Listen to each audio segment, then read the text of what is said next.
Panibagong update behind the scene Kim Pao, Paolo Abilino and Kim Cho. Ito po ay kuha ng WWSK sa kanilang scene kung saan ay nasa tabing ilog sila. Pero nakakaloka yung kumuha ng video, sobrang napakalikot.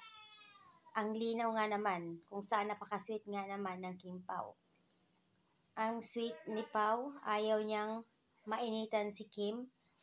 Kamay niya ang hinataang sa ulo ni Kim para hindi mainitan si Kim. Ay, napakasweet nga naman.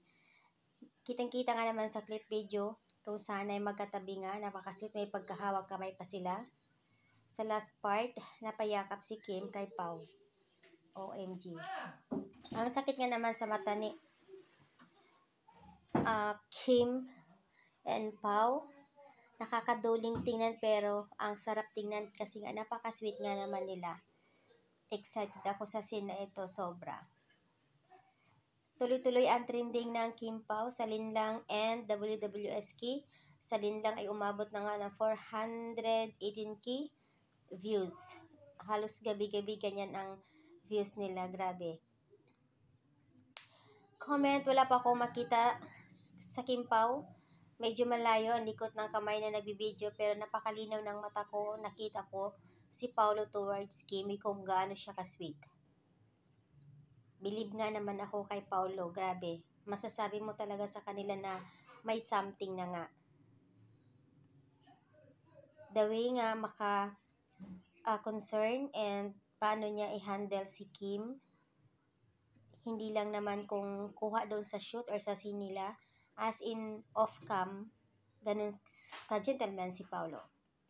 Kaya sabi nga ng karamihan, what you see is what you believe. Kung ano yung nakikita nyo ka-sweet ni Paolo kay Kim, yun na yun. At syempre naman, kung ano yung something sa kanila, hindi naman pwedeng sasabihin. May isang netizens na nagko-comment na napasama ang pangalan ni Janine na hindi makapaniwala, although hindi ini-expect ni Kim na magiging siya yung partner at hindi naman din inaasahan ng lahat, hindi sinasadya na nagkakaroon ng problema sa kabilang fandom, Paunin, dahil dito sa sunod-sunod ang project ni Kim with Paolo. Kung magkakaroon man sila dito ng sweet moments at syempre naman, yun po ay sa kanila na po yun.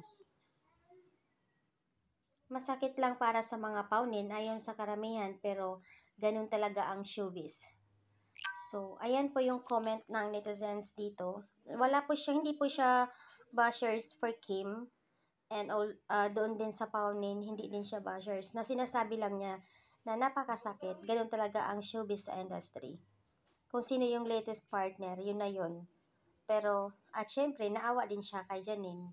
Hindi naman daw nga akalain na magiging sila ni Kim partner sa series. So, ayan yung update guys dito sa post. Nakakalukang post ng mga Kim Pao. At lalo dito sa Twitter ay nag-trending nga naman sila.